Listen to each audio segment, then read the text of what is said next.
How to convert RAW photo to JPEG on iPhone.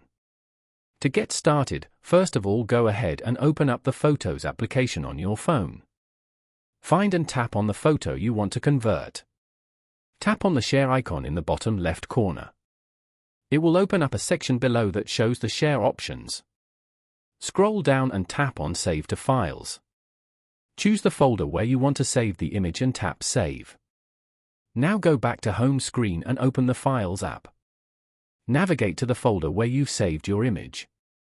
Press and hold on the photo to open a menu. Tap on Quick Actions and then select Convert Image.